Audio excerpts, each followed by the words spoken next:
4 brevi video in lingua friulana mettono in guardia gli anziani da malviventi, ladri e truffatori. Li ha realizzati l'Arlef in collaborazione con la Questura di Udine. Tra i protagonisti dei filmati anche Cattine.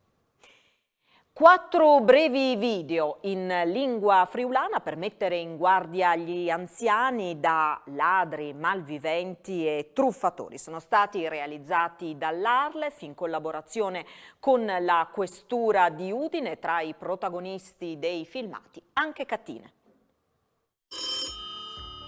Sì?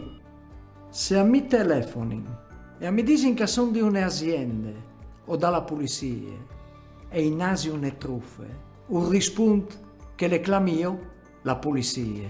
4 brevi video, tutti in Marilang, per mettere in guardia gli anziani, ma non solo, contro le truffe e le azioni dei malviventi. Il progetto è stato realizzato dall'Arlef e dalla Questura di Udine. Noi andiamo a intervenire nell'unico modo possibile probabilmente per prevenire determinati tipi di reati, in particolare truffe informatiche, su una popolazione in un territorio dove questo tipo di reati purtroppo, anche a causa del sempre maggior utilizzo degli strumenti informatici, è in aumento.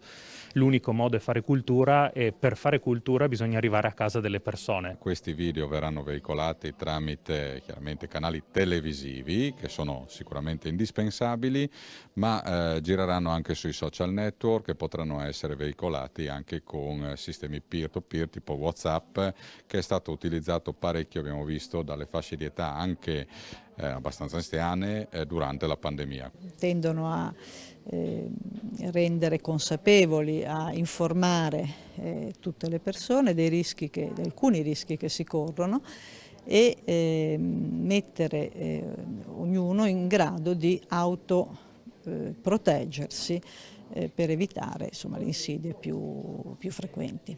Spero veramente che servano, che arrivino proprio, che raggiungano lo scopo di mettere un freno a queste truffe che adesso sono, ma di tutto e di più. Loro hanno tanta fantasia per truffare, non solo gli anziani ma anche noi. Anch'io ho subito un furto. Se tu hai dubbi, Ho bisogno di assistenza. Clama il 112. clame. Senza paura.